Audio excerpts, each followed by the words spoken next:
when you think about the manufacturing process of creatine, for example, it's a chemical process and it can be done very dirty or it can be done very clean. So it becomes a cost scale perspective. Third-party testing or third-party certified is what everybody in the space uses, right? Like you can go, every brand says, oh, we're third-party tested. They even make their own little logo that says third-party tested, right? That just says third-party tested. It's like and yes, that's great.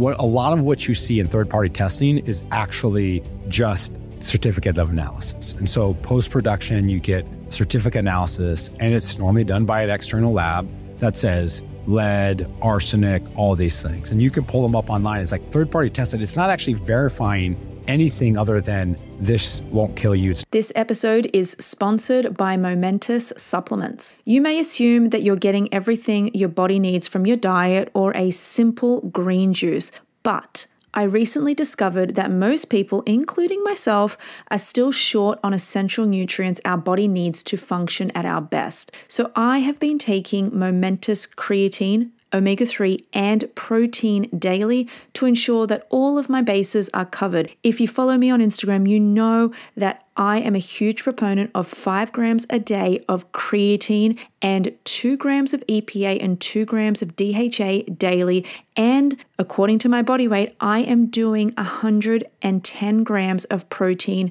per day. Now, supplements can feel like a dirty word, and navigating the space can be daunting due to the lack of trust and transparency. But I've come to learn that I can trust Momentous. This is why I'm actually an advisor to the company. And Momentous makes the decision so much easier for me because my trust in the products are very, very high due to their dedication to working with the best, from their collaboration with experts to their unparalleled commitment to only using the highest quality ingredients possible. And also they have invested heavily in their third-party testing. So there's a reason why the world's best athletes and experts use and help develop Momentous products. So if you're like me and you want to take supplements that are made by and used by the best in the world, go to livemomentous.com and use code NEURO to get 32% off your first subscription order. If you don't feel like subscribing, you can still use my code to get 20% off all of my favorite products. That is livemomentous.com with code NEURO. Jeff, how are you? Doing great.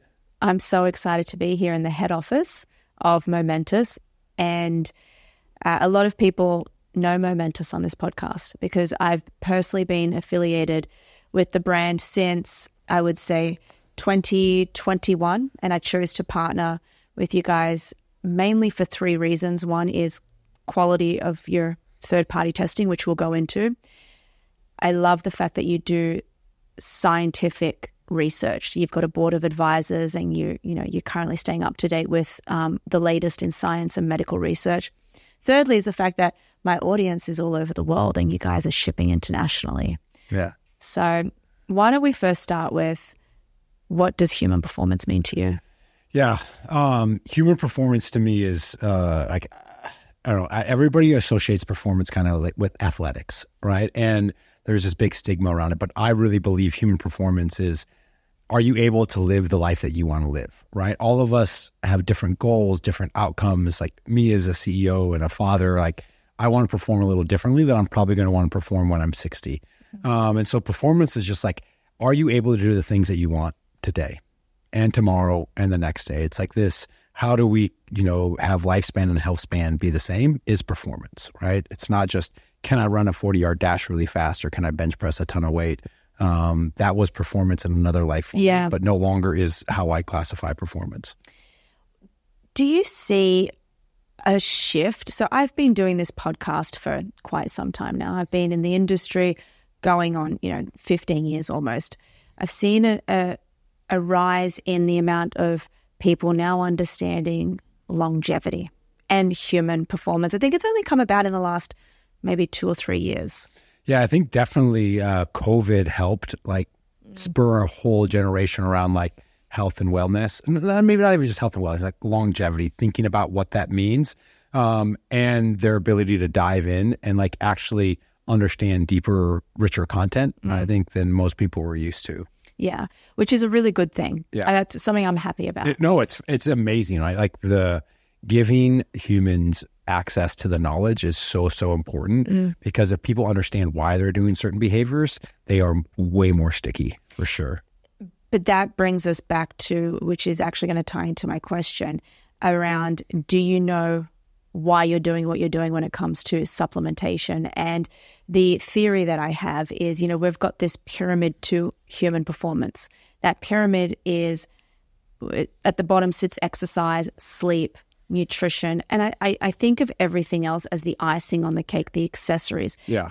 Ice bath, sauna, supplements. They are not the things that are 100%. If you didn't do anything else, if you just did these things on top, they're not going to push the needle forward. Yeah. So that brings in and of itself a realm of confusion, if you will, when it comes to the supplement space. So we're going to now move in, just for the general audience, into a very content-heavy episode around supplementation. So I've been taking supplements. I mentioned earlier that I was a triathlete. And I've been taking supplements since I was I would say, let's say 18. What do you define as a supplement? Anything that is not coming in like the raw form, like it's anything outside of food. Like, do you consider hydration powder a supplement? Yes. Okay. Yes.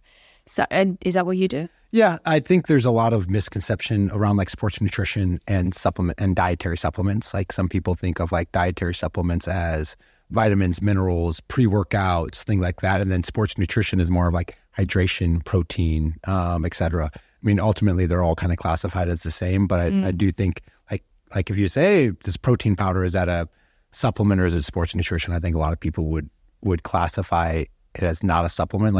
Anyway, So then how would you define supplementation as it differs from a steak? Let's look at, probably your most famous product, which is a protein powder, very staple. That's probably what I started on, actually. Protein powders. And what if someone was to say, but okay, Jeff, why don't I just, get my protein from meat? Or what is the difference between the protein powder and a steak? Yeah. I mean, I think right, kind of you said this first, like taking a step back, right? Supplements are not at the bottom of the pyramid, right? They're not the foundation or the base that we build a healthy, active lifestyle on. And therefore, to your point of like, you need to get the basics right. Like you need to major in the majors on that. And then when you think about like, what is a supplement? A supplement is basically, right, something supplementary to your diet, right? Or to your lifestyle or whatever that may be that's added on. So yes, right, protein comes from steak, it comes from chicken, it comes from tofu, it comes from all these things.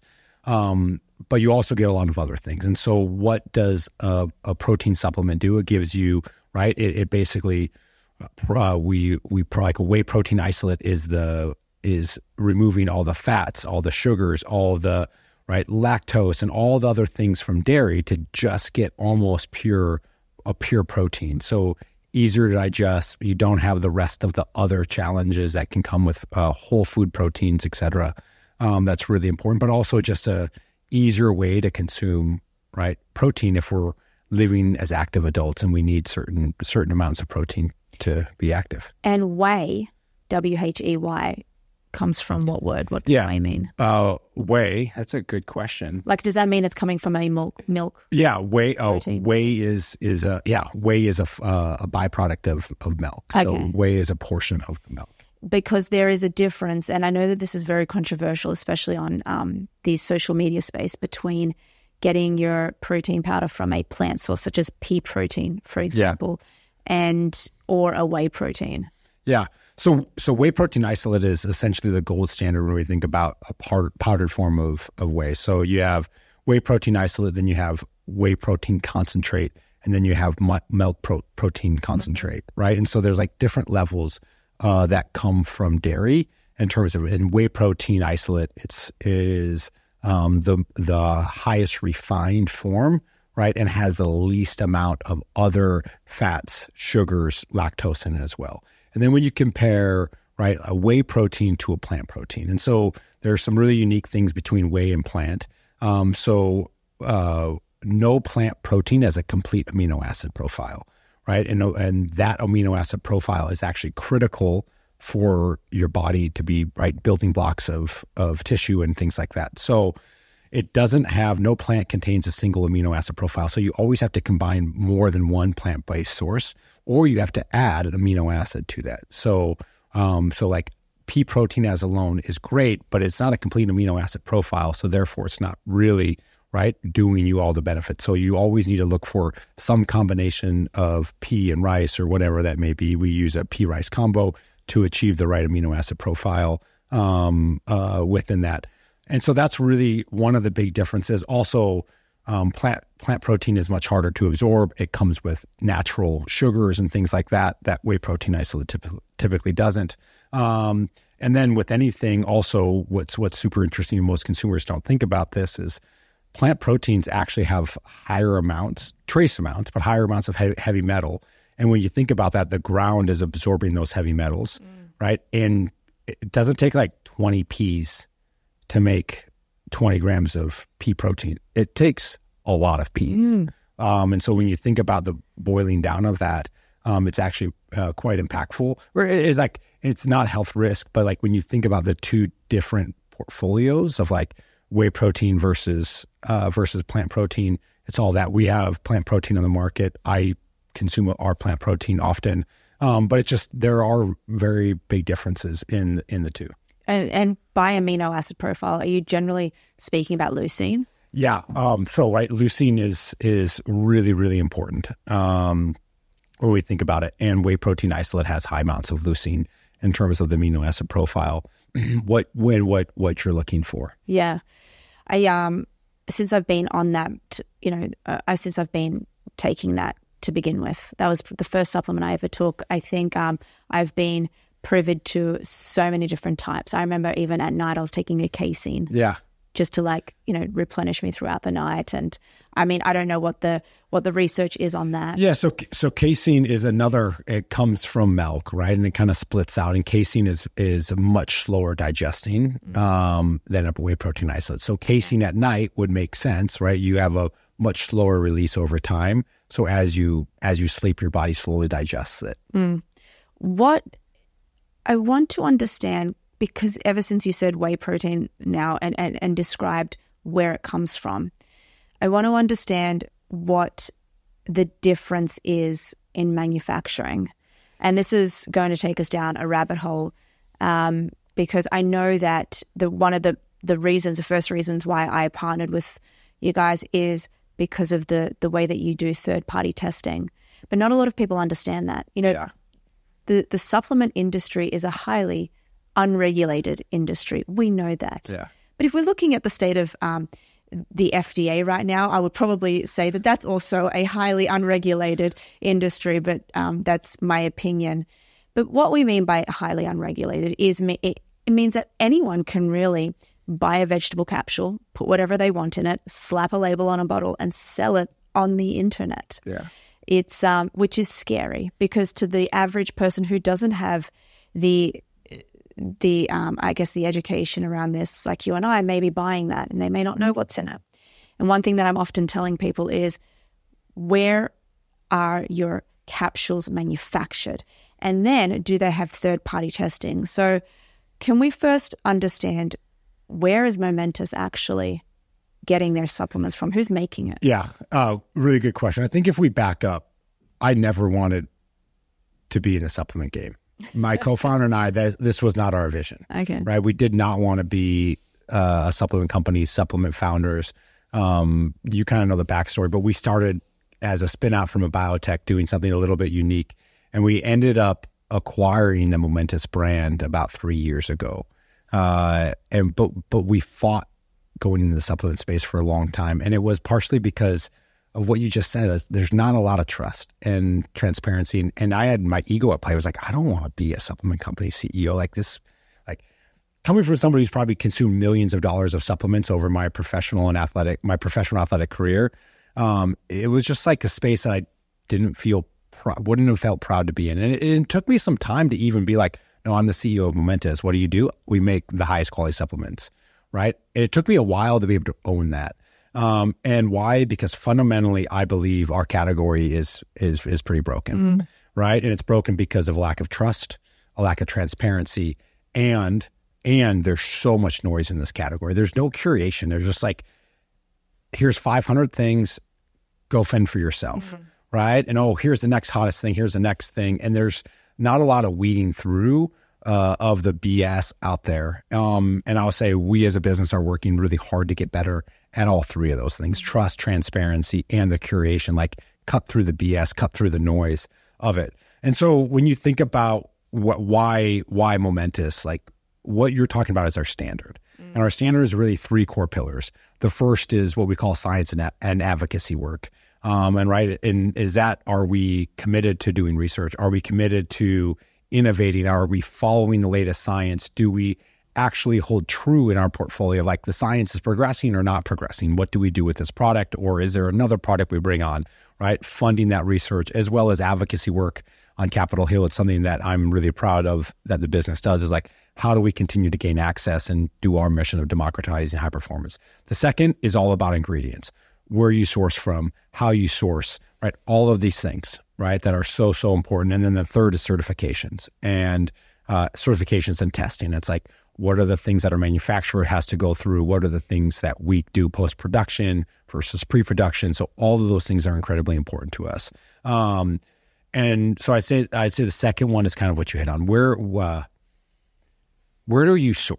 does our category source ingredients from? And this is a big unknown that most people don't know. Is like a lot of the raw ingredients in dietary and nutritional supplements come from China, right? Not all of them, but a lot of them, right? There are great, but there's a lot, like China has a big base. So there's a lot of raws that come from China. In our industry, you don't have to put country of origin of ingredients on the products. Now we source some of our raw ingredients from China, and we're working to transition supply chain in areas that we can. But ultimately, why is that though? Cheaper. Liver, yeah. Like when you think about the manufacturing process of creatine, for example, it's a chemical process, and it can be done very dirty or it can be done very clean. Okay. So it becomes a cost scale perspective, and that's why like creatine, there's the Creapure is the gold standard. It's made out of Germany. Very few creatines are made outside of China, right? And Creapure has a very, very high manufacturing standard. And that's where consumers should choose. That's where we buy our creatine from, and other reputable companies as well. But the Creapure logo is incredible. Anyways, so you go down that list. And so it'd be like, I kind of compare it to if you ordered a ribeye steak and it came and you're like, oh, this was made in America, but the cow was raised in another country and it was slaughtered in another country, but they sent the prime rib, which is where the ribeye comes from, to America, and then they cut the prime rib in America. That's what we're doing in this supplement space. So I think this country of origin, right, is really, really important and misunderstood in consumers' minds. Thank you to Apollo Neuro for sponsoring this episode. The Apollo is a therapeutic wearable designed to be worn discreetly on the wrist or ankle that works by sending gentle vibrations to the body that signal safety to the brain. It is a safe, non-invasive way to relax, get the sleep you need, focus your attention, and find your flow. I have been wearing this certain device for about 1 year. I originally got it because I really needed to downregulate my nervous system. Yes, as you can tell, I'm very high energy, very high paced. I really wanted a way to hack my system other than meditation, breath work, or even sleep per se. I really wanted to be in the driver's seat. To be honest, guys, I'm not the best meditator, which is why this device works so well. So with these soothing vibrations, Apollo directly engages with my body's nervous system, and these vibrations help to naturally regulate stress responses and promote a state of calm, enhancing my ability to manage daily stresses without reliance on pharmaceutical aids. So if you want to be in the driver's seat, if you meditate and do breath work to calm your nervous system down, and you don't want to do that alone because you know that that alone is not as powerful as a device like Apollo, you can grab one of these. You can get $40 off, any of the Apollo wearable devices by visiting the link in the description below or simply going to apolloneuro.com and use code NEURO40. That is apolloneuro.com with code NEURO40 to receive $40 off. Because what we actually consume is very different than the hard goods that we buy. We don't buy our foodstuffs from, like, when you buy an apple, it says product of Chile, product of USA, product of wherever, right? When you buy canned peaches or canned corn, you know the country that was grown in. And I think that's really important for consumers. So that's incredibly important to us as we think about it, and all of the different ingredients that you can play. Like sucralose is like, sucralose in small amounts doesn't have a challenge. Yeah. Right. But the fact is sucralose is in a lot of things that we consume and eat. And so we as a company have taken a stance of like, hey, no artificial sweeteners. Like if we can't use, natural sweetener system profiles, like then we aren't going to launch a product, or we're going to have troubles with that. And then so that's kind of our second core pillar of the Momentous standard is all about ingredients. And the third is certifications, right? And testing. It's like, are you willing to put your money where your mouth is? Is that what third-party testing means? That's what third-party testing means. But here's a challenge. Third-party testing or third-party certified is what everybody in the space uses, right? Like you can go, every brand says, oh, we're third-party tested. They even make their own little logo that says third-party tested, right? That just says third-party tested. It's like and yes, that's great. A lot of what you see in third-party testing is actually just certificate of analysis. And so post-production, you get a certificate analysis, and it's normally done by an external lab that says lead, arsenic, all these things. And you can pull them up online. It's like third-party tested. It's not actually verifying anything other than this won't kill you. It's not made in a lead-lined bathtub or whatever it may be, right? And that is really, really important. So there is a handful of certifications out there that really matter, right? For what we do, we use two of the top certifications that are the only certifications that are recognized in pro and collegiate sports. Those are NSF Certified for Sport and Informed Sport. NSF Certified for Sport is really, really the gold standard, and it comes with two things. So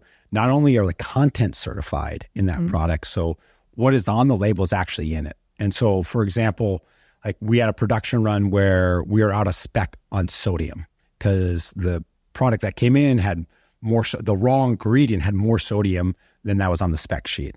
And that happens from time to time. And so what we had to do is we had to take corrective action to increase the sodium content. It was like 15 to 20 grams because it was out of range, right? And so we had to take corrective action to reissue the label and notify what that is. So that is content certified. So when it says 20 grams, it's 20 grams, right? When it says 20 milligrams, it's 20 milligrams, right? And like those things are super important. Consumers don't understand that if it's not tested by a really, really high functioning third party and the contents are certified, you could be buying anything because we are unregulated. And that's why, every month there's some article that comes out or some paper that, hey, we tested 550 supplements and 40% or 30% or 50% didn't have what they said they had them or had things that they didn't say.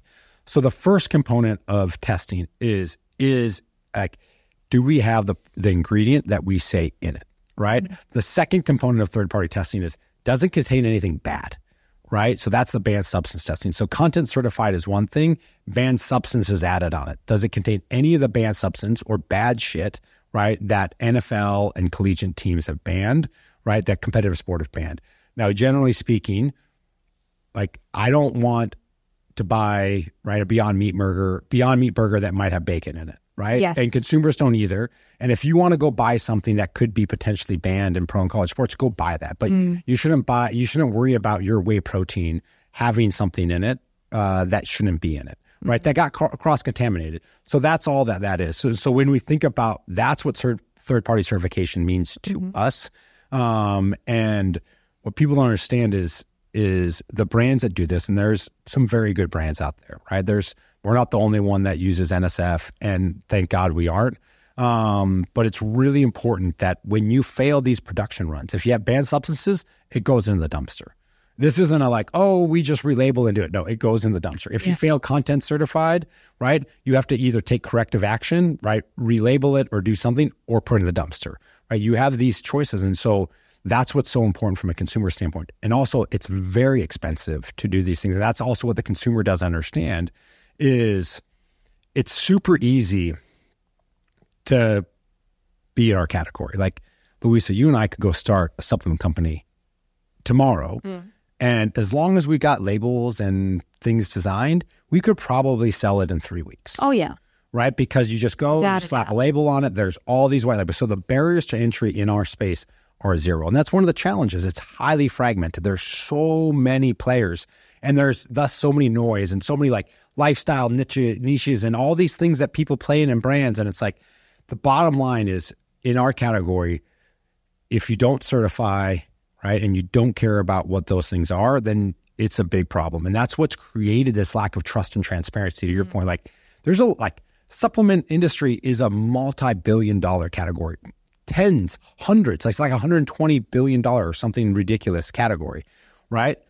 It's not because and most people are like, do you trust supplements? People are like, right? Almost everybody's like, yeah, but I still take them because I know, or there's I think they could help me here. I have this problem or that problem, which I find just absolutely fascinating. So consumers want to do it, but the brand trust and the trust in the category is fundamentally broken. So let me get this straight. The third-party testing that you mentioned was sports. Is that what? So we use, yes, but it has components of content certified too. So okay. So NSF has NSF content certified yes. and NSF certified for sport. NSF certified for sport is required to get content testing. NSF certified for sport sits on top of content certified. So it's NSF additional. Certified for sport is better. Now, why is it that other companies choose to not go that route? Is it hard? Is it like going into Harvard? Yeah, it is hard. Well, it's hard for a couple of reasons. First off, like last year in 2023, we spent 1.4% of top line revenue on just post-production certifications, which all that goes to the bottom line if you don't do it, right? And you don't have to do it. And clearly you don't. And so that is all profit that you reinvest into third-party certifications. That doesn't account for all of the downstream costs that this affects. And so the manufacturing your facility you work at is held to way higher standards. So you pay more at that manufacturing facility. Like when you inbound ingredients and the certification of those ingredients when they come in, what ingredients you can use, what happens when you fail a production run, you have to dumpster it. Like all these costs escalate. The other thing is with these certifications is it is not lot dependent. And so for small companies, so like when Momentous was starting, it's very expensive when you're like, oh, we're going to do 100 orders this month. The price is the same, right? For us, 1.4% of top line revenue used to be like 7-8% or 10%, right? Because NSF is certifying production runs. And as you grow, you get scale, and that cost. So for them to certify that production run is the same, whether it's 100,000 units or 1,000 units. And so it's really, really cost prohibitive for businesses to start certifying products when they're young and starting up. So it's first off, it's prohibitive and very hard because of the cost. And I think the other thing is that consumers don't really care, or they don't know, right? Because there's so much noise, like we talked about. It's like, third-party certified, like, oh, we're third-party certified by who? Like, right? Like a certificate of analysis is not third-party certified, right? Like, let's be super clear on that. And that's what people leverage in our category. Like third-party certification is the content certified, what's in it. Like better not, like you put something with lead or arsenic or anything on the market, like you should go to jail. Exactly. Right? But like, that's not what we're talking about. That's great. That is the lowest bar anybody should care about. So it's prohibited from a cost perspective for sure. On that standpoint. And then it's from a scale perspective as well. But also you can't take the usual shortcuts that the supplement industry lives in, right? It's like, oh, we do a little bit of that, we put a little bit of this, oh, proprietary ingredients, all these things of like, oh, we can mix and match, which is really, really fascinating. So for the average consumer who may be going to your GNC, for example, or even Whole Foods, I feel like everywhere now just stores supplements and sells supplements. So let's just say the average consumer's walking in and they pick up a bottle of vitamin D, for example, or even creatine. What is the first thing they need to look for on the back? you should make sure there's something, right, that has an independent third-party certified. Doesn't say third-party certified, that should have that logo, like USP is a great one, Informed Sport, NSF, all of these things. Like there are a handful of very good quality certifications. And a lot of brands use NSF, right? Make sure that's on there. Like really, really important. And then it's like, go through the ingredient list. For me, like we have this rule of no proprietary blends, right? Because I actually want to know what that is, because there is a company, which I won't say, who sells a very famous, greens powder, and you know that there is a proprietary blend on there, which I'm not too sure what that actually means. Yeah. So proprietary blend basically means that, so you say, hey, this is, Jeff and Louisa's blend, and it's 2.2 grams. And then you have the list of everything below. Yes. But you don't have to say, like, what is the ratios or what is the amount of those things. And the problem with proprietary blends is like, oh, it has ashwagandha. But does it have the right dosage of ashwagandha that is shown to be clinically efficacious, right? Or of those things. And it's like a way of our category of creating IP, intellectual property, or like it's defensible because it's our proprietary blend. Nobody can knock it off. That's BS, because you can just send it to a lab and figure out exactly what's in it. And so it's just like this. It's my story is it's like telling the consumer there's something special in here, right? This is our special blend that nobody else has, which is fine, but like just say what it is. Like that doesn't create more transparency. And that's what our category needs more of, is more transparency, not less. But it still states the ingredients within the proprietary blend. Okay. Yeah, I think, so. Which also, if you're not certifying your label, doesn't mean anything. Yeah, exactly. Right? That's why like these things are like, oh, melatonin is like the most widely like outrageous thing when it comes to is there actually melatonin in your product, is or not? It's like, there was this study that Now Foods, who is a supplement company, did on creatine gummies. And it was like they studied 20 or 10 creatine gummies, some number like that. And half of them had no creatine in them. What? Yeah. I've tasted some of those gummies. Yeah. Yeah. I may as well just be having candy, really. Yeah. I really do believe in supplementation, which somewhat people can be like, well, why would you believe in that if you're going to get food? I remember you mentioning, if you want to get EPA and DHA from fish, you have to have a lot of fish, right? But not just that, or unless we're talking about that offline, I think.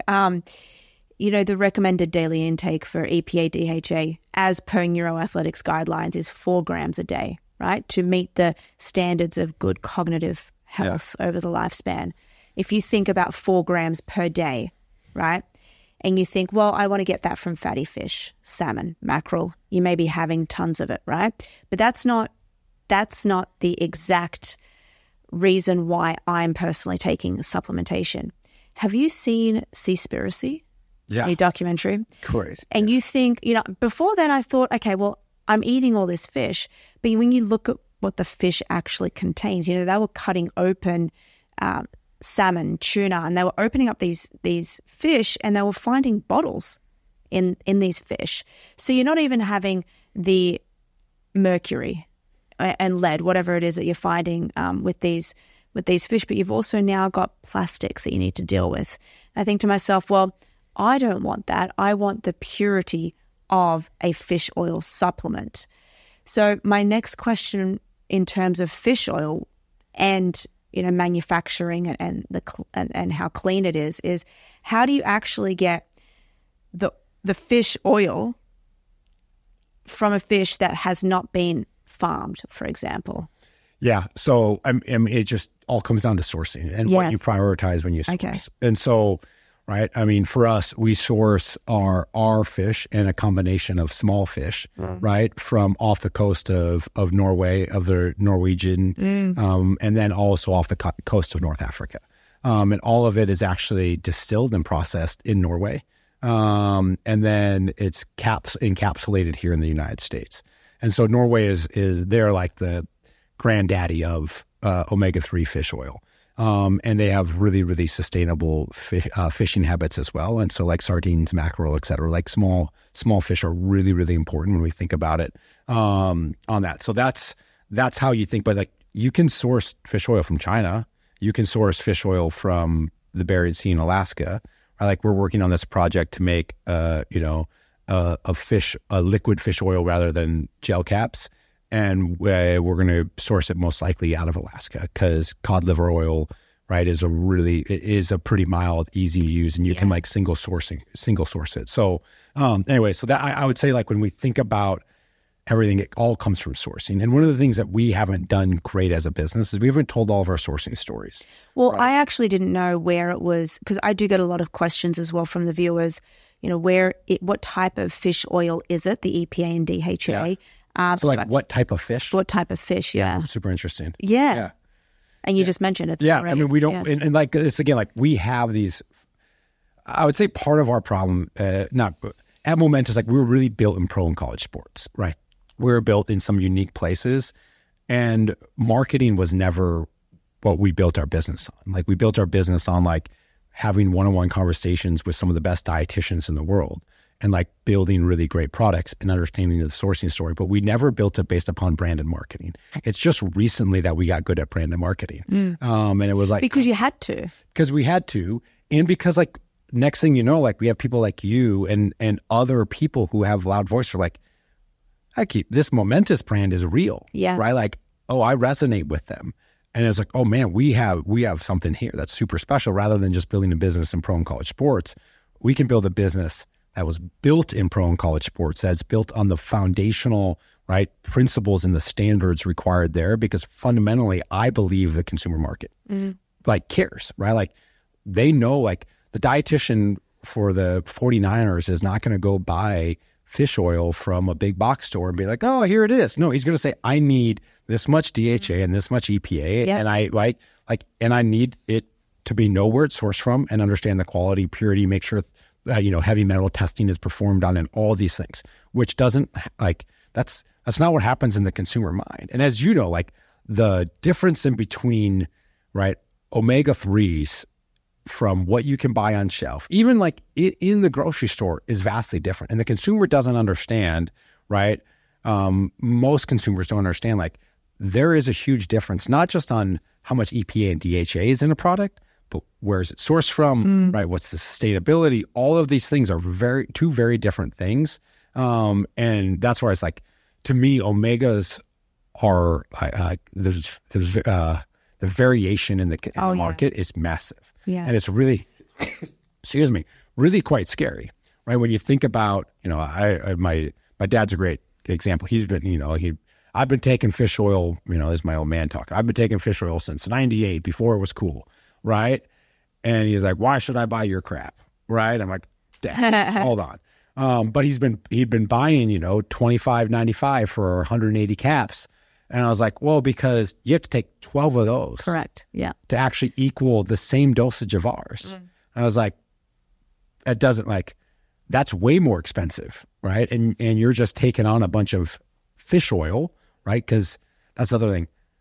Not all fish oil is omega-3s. And like, people label their products fish oil. That doesn't mean it's omega-3. Omega-3s almost always typically come from fish, right? But that's the EPA and DHA. Then you've also got the third component, ALA, which is your flaxseed. Exactly. And we don't have an ALA problem in our society. We have an EPA and DHA problem. Correct. Right? So that's normally what's out of whack when you... Anyways, we go down the rabbit hole of omega-3s. But I do want to understand two things about it. The first one is, what does it mean when an omega-3 can be rancid?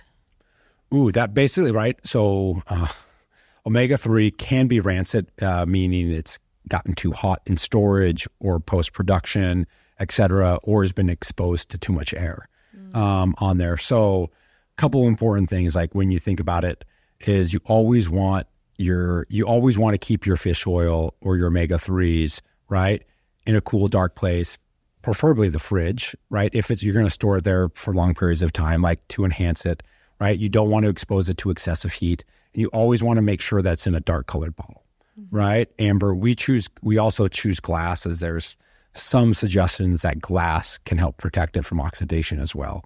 Thank you, Inside Tracker, for sponsoring this episode of the show. We talk all the time about optimization, and you can do a whole bunch of things through diet, exercise, and proper sleep. But if you aren't measuring the impact that it has on your body, then you are missing out. Inside Tracker provides you with personalized plans to improve your metabolism, improve your sleep, optimize your health for the long haul, and most importantly, it analyzes your blood and your DNA. So you have to understand where your biomarkers are. For example, ApoB. This is an extremely important biomarker. It's linked to cardiovascular disease. You must know these numbers if you care about living well and living long. So Inside Tracker is an easy way to get these things done. And they also offer tools for professionals. I know that I have a lot of professionals listening to this. I know I've got a lot of coaches listening to this. Inside Tracker Pro is a no-cost platform that allows your clients to share their Inside Tracker analysis with you so that you can tailor their health protocols and training based on their results. Just go to insidetracker.com/Louisa. You can get 20% off the entire Inside Tracker store. Just use code Louisa20 at checkout. It's the only product we have in glass in our entire product portfolio now. And it's a huge pain because glass breaks in shipping. But for us, making sure that oxidation doesn't happen and making sure it doesn't go rancid is super important. But it's also really hard to, right? Like gel caps, right? Sometimes they get hard and they get brittle and they crack. And when anything cracks, it can go rancid, like all of these things.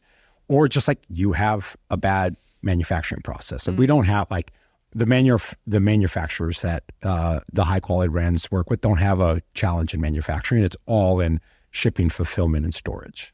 I saw this great reel on Instagram where this guy was actually testing about 4 or 5 different supplements, 4 or 5 different EPA DHAs. And he was like, the one that's the most high quality is if you can chew into it and it just tastes normal. And I was like, I could not think of anything worse than going through and chewing a bunch of fish oil capsules. Yeah, that sounds terrible. That sounds terrible. Yeah. One question, my last question on EPA DHA is, I do get asked as well if these fish oils are in phospholipid form. Yes, ours are. What is that? That's a really good question. We should actually, talk about that because it's really, really important. Yeah. Well, you honestly, like you probably know better than me on this. I'll probably cut this out, but no, I don't know. Yeah, but I do get asked often. I get asked. But we'll cut it at the yes, it does. Yeah. Phospholipid form. Okay, cool. I was going to say I can look it up. My editors will be like, sure. Okay, great. Okay, no, that's great. The last question on supplements, and this is a great one. The number one supplement right now that I think people are going crazy for, the one that every time I post about it, I get 3 or 4 million views, is creatine. And we know that creatine is a naturally occurring compound in the body. We get it from meat as well, preferably red meat, beef, liver, but we can take it in supplement form. And I have, made a name on the internet with telling people and advocating for 5 grams a day because it helps with cell energy metabolism. It helps with concussions. Yeah. It helps repower the brain, I would say. But it also, now we're seeing preclinical studies on mouse models and in humans for creatine use in Parkinson's disease and Alzheimer's disease. So I think creatine is going to be bigger than what it is right now. Yeah, creatine is fascinating because it's one of the most well-studied substances on the planet. Like more clinical trials have been done on creatine than probably any drug, right? The only thing that probably has more clinical research behind it is probably caffeine, right? There's tens of thousands of published papers on it.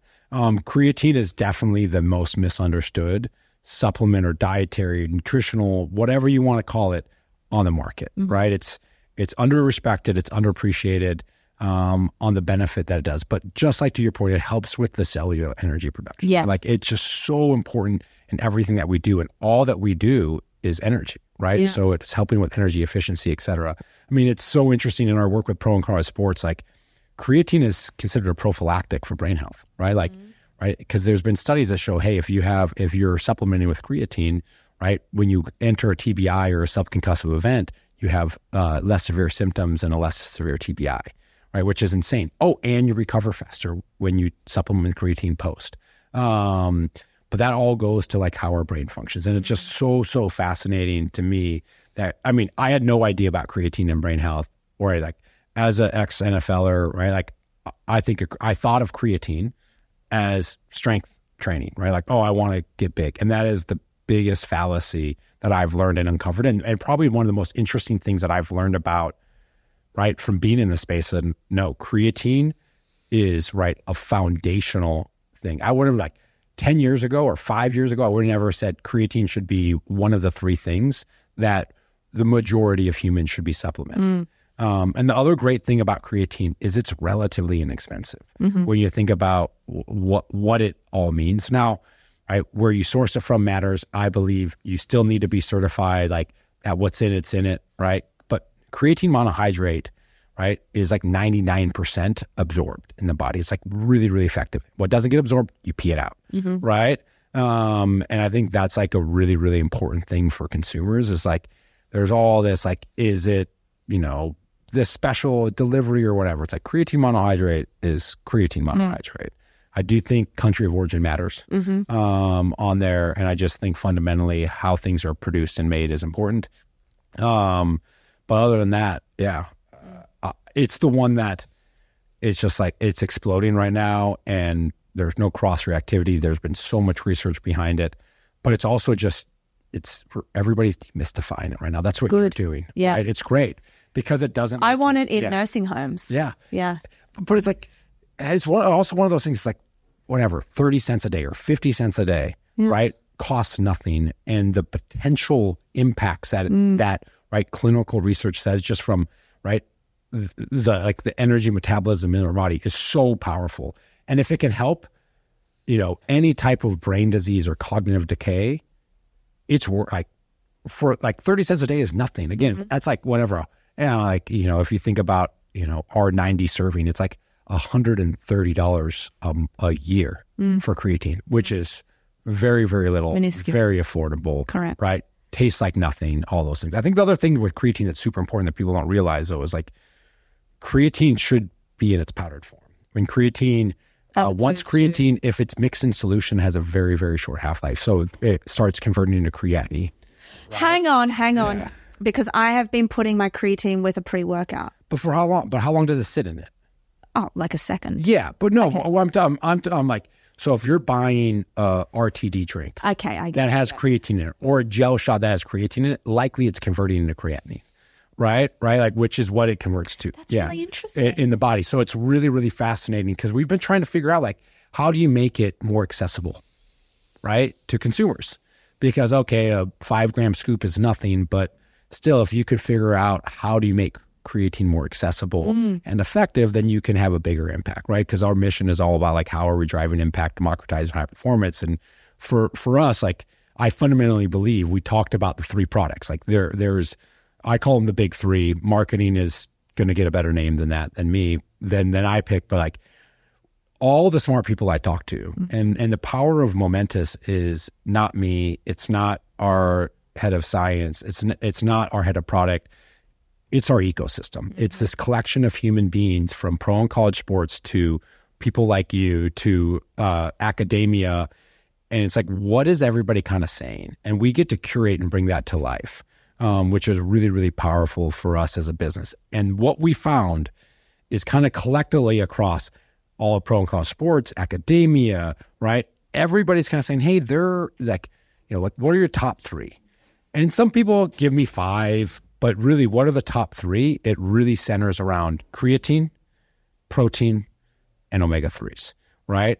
Very low cross-reactivity, very, very, let me say, no cross-reactivity, very, very high amount of research supporting all of them, right? And the benefit to you as a human, right? They support brain health, they support exercise, they support muscle mass, all of these things that are part of your foundation, right? Is so important. So I don't know. I love that we went into the item of the big 3. And I think if people looked at dietary and supplements and took a step back and say, what is the 80-20 rule, right? What are the 20% of things that drive 80% of the value? Correct. That's omega-3s, creatine, and whey protein. Yeah. If you just get enough of those, you're covering a lot of bases. And then I call kind of the next tier down, like kind of like precision. It's like, oh, I want some help sleeping. Oh, here's a couple curated sleep, right, products that work, right? Oh, I want, right, athletic performance. Here's a couple more things in athletic performance or fitness, however we want to call it. Oh, you want some things in cognitive? Oh, great. Here's ashwagandha and rhodiola, right, that think about stress and cortisol management, right, which are awesome things. Oh, so anyway, so like that's kind of like precision type things, but you start with the fundamentals, right? And the fundamentals are really, really important. Get those right. Just like, hey, great, you can take 30 supplements, but if you don't sleep and you don't exercise, it doesn't matter. Yeah. Right. At the end of the day, it really doesn't. So start with, right, the right sleep, right, proper nutrition and exercise. Like those behaviors are critical. And then you build bases based upon those. So let's wrap up now, because one thing that I am endeavoring to is to democratize education, brain health education specifically. I know that you are, I'm one of the advisors here. You've got Dr. Andy Galvin, you've got so many different, Dr. Andrew Huberman, so many different incredible leaders who are helping you with the science of driving products forward. So my last question is, what is a future supplement that you are excited about to not just possibly produce, but to really research and understand?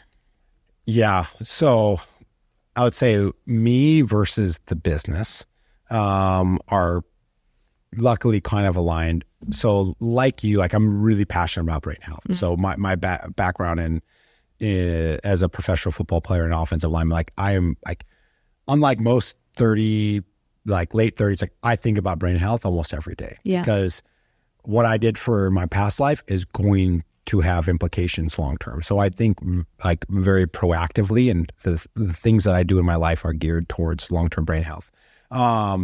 And so what I think is super interesting is we're really working on putting together a study within collegiate football and the U.S. military, looking at, right, omegas, creatine, Vit D, turmeric, right? And what are the implications those have around long-term brain health, right? Right, both preconcussive and post-concussive events, which is really, really fascinating to me. So looking at that, so I wouldn't say any one of those things are revolutionary by any means. On that, I do think how to, like, some of these adaptogens impact sleep are really, really interesting. So ashwagandha, rhodiola would be really interesting. Like we're working on some clinical around, like, what does that look like? But I think there's like not any, here's what I was like, there's nothing revolutionary in our category, really. Right? I mean, there's going to be a couple new like ashwagandhas and things like that. I think really for where our category is going is how do you do better job of curation and get people into the right things at the right time for them. That's how you drive impact, right? There's no magic supplement out there. If there's a magic supplement out there, it's probably a drug, right? That like solves X, right? Like that's not what right? Supplements come from food, like it's in moderation and things like that. So I don't know if there's anything new out there. I think it's going to be form factor. So like, how do you combine certain things? Can you create, a big 3 product that has omegas, creatine, and protein? Can you do that? You're like, I don't know. So I don't think there's any revolutionary products in our category that will drive big impact. I do think there is a lot more data coming out on a lot of these things that have been used. Some of them, right, some of these herbs and stuff have been used for thousands of years, right? But we're now just collecting data, and that's going to be super interesting on those. But I really think our category, what I'm excited about, is not a widening, it's a shrinking. Oh, I love that. So that's what makes this brand separate from every other brand. Jeff, thank you so much for being part of the Neuro Experience podcast. Thank you.